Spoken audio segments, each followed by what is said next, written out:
¿Por qué existe la incongruencia humana en nuestra sociedad actual? Yo, Emiliano Nofre Flores, trataré de dar una aproximación a la explicación de este fenómeno. ¿Les ha pasado que alguna vez han presenciado acciones que no tienen mucho sentido o mucha lógica? Quizás alguno de sus amigos o familiares ha dicho algo y después ha hecho alguna otra cosa. Esto no tiene mucho sentido para nosotros. Quizás porque nosotros esperaríamos que las cosas tuvieran una coherencia, que las cosas se dieran de un cierto orden. Pero al momento de realizarlos pasa totalmente lo contrario, o al menos pasa algo distinto a lo que esperamos. Quizás porque nos referimos a las mismas cosas de diferente forma. Esto quizá por los idiomas, los dialectos u otros factores. Pero esta diferenciación en los significados se da también en nuestro idioma. Solo como ejemplo, para nosotros nos es fácil definir un objeto porque tenemos el referente físico justo al alcance, enfrente de nosotros, y así es como una palabra puede significar una cosa. El problema es cuando ya no solo queremos definir un objeto, sino cuando también queremos definir una acción, una actitud o un valor. Más porque hay ciertas cosas que nosotros valuamos como buenas y otras personas pueden valuar la misma cosa como mala. Y aquí es donde empieza nuestra discrepancia.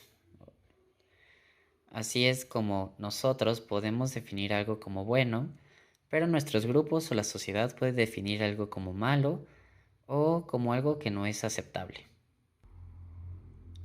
Para descubrir cómo se han formado estos valores, estas categorías, se ha recurrido a la psicología y a la sociología.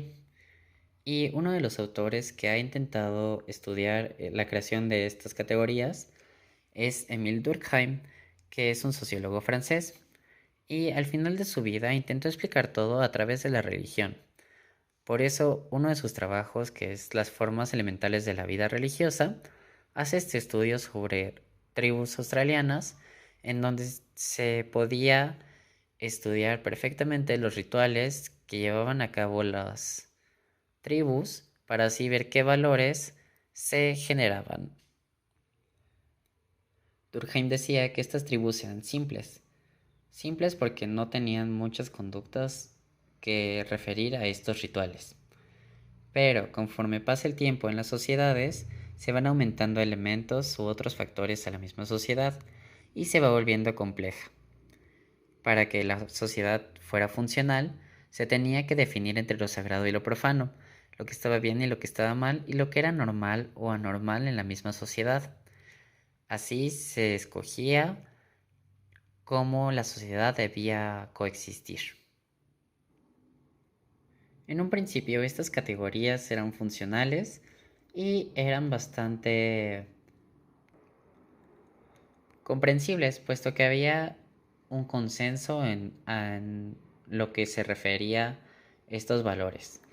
Sin embargo, conforme pasa el tiempo, la sociedad empieza a tener otras necesidades y las circunstancias en las que se dan van cambiando, ya sea por la mano del hombre o por la misma naturaleza. Y esto entonces nos deja con una pregunta. ¿Y ahora qué? ¿Cómo definimos qué está bien y qué está mal en la actualidad?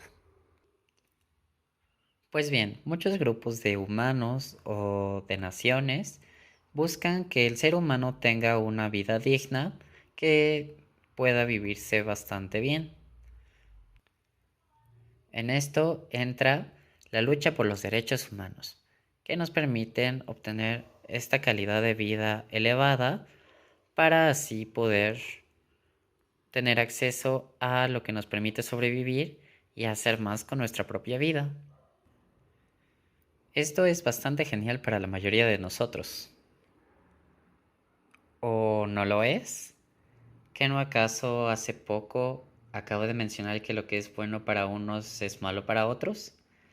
Pues sí, así es. Y por lo tanto, tenemos unos problemas de interpretación sobre cómo debería ser la vida de la sociedad. En la actualidad, con todo el bombardeo de información que vive un individuo, un ser humano, con todo este acceso a las tecnologías de la información y todas estas opiniones circundando por todos estos espacios, el ser humano tiene una muy difícil tarea de elegir qué está bien y qué está mal para él y para los que lo rodean. Así es muy difícil formar conceptos sobre qué está bien y qué está mal, sobre qué grupos y sobre qué no, qué fuentes tomar o qué fuentes referenciales tomar en cuenta para así poder tener una idea de cómo manejarse en sociedad. Aunque nuestras conductas puedan estar orientadas hacia el bien común, es muy evidente que nuestras conductas no van a beneficiar a todos los grupos que puedan existir. Quizás por eso es que muchos sistemas legales se basan en principios como la equidad y el bien común, que si bien van a tratar a las personas diferentes, las van a tratar de la forma más justa posible y se va a buscar el bien de la mayoría. Pero es también aquí donde entra la incongruencia. ¿Por qué se va a buscar el bien de la mayoría y no el bien de todos? ¿Qué es el bien? Pues como individuos buscamos el bien propio y el bien de nuestros seres queridos. Esto incluye a los grupos en los cuales pertenecemos, ya sean amigos, familia o grupos de trabajo. Y es aquí donde es muy difícil diferenciar lo que está bien para nosotros y lo que está bien para el otro. Cómo respetar a nosotros mismos y respetar al otro simultáneamente. Es aquí donde la incongruencia entra. ¿Cómo es que si me conviene a mí está mal? ¿Cómo es que si yo le digo a todos que respeten la ley, yo me paso el semáforo cuando está en rojo? ¿Cómo es que si le digo a las mujeres que se cuiden para que no haya más sobrepoblación, le exijo a mi pareja que no use condón? ¿Cómo es que yo exijo respeto a gritos y callando a la otra persona con la que dialogo cuando yo no utilizo palabras o al menos un tono que no imponga cierta perspectiva? ¿Y cómo predigo el amar al otro y aún así abuso de sus libertades y no respeto su ser? Pues bien, el sentido, el sentido de estas categorías, de estos valores, cambia con la experiencia del propio individuo. Quizás porque romper estos valores hace que yo tenga una mejor retribución hacia mi persona o hacia mis grupos. Quizá porque estos valores son un ideal bastante bueno y hace que yo tenga una fe ciega y no considere las consecuencias de estos. Quizás porque mis grupos hacen que yo vea las formas de otra cosa, de otra forma, de otra manera de ver las cosas. Y es así que un factor puede ser una ventaja en una situación, pero una desventaja en otra situación.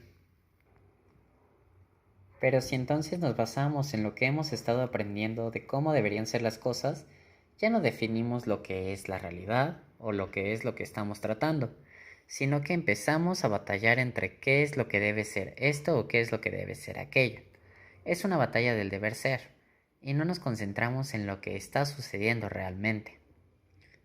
Esto es un gran problema en la actualidad porque no permite la cooperación entre las personas, una cooperación social que podría ayudar al progreso en conjunto, al bien común. Y así es como la sociedad se va fragmentando. Así es como decidimos que quien no concuerde con nosotros simplemente está loco, es profano y está mal. Pero al menos en lo que a mí respecta, lo más racional sería establecer el diálogo y así volver a estos consensos de estas significaciones en cuanto a valores que podrían ayudarnos a progresar como sociedad. Así, en vez de generarse una incongruencia en nuestro propio ser, podríamos establecer ya un marco de referencia que nos permita avanzar como sociedad y a nosotros como individuos, que nos permita comunicarnos de una mejor forma. Quizá el problema que tenemos no es tanto de no comprender al otro, sino de traducir de mi forma de ver las cosas a la forma de ver las cosas del otro ser. Quizás así ya no habría tanta inseguridad o tanta desconfianza con el otro.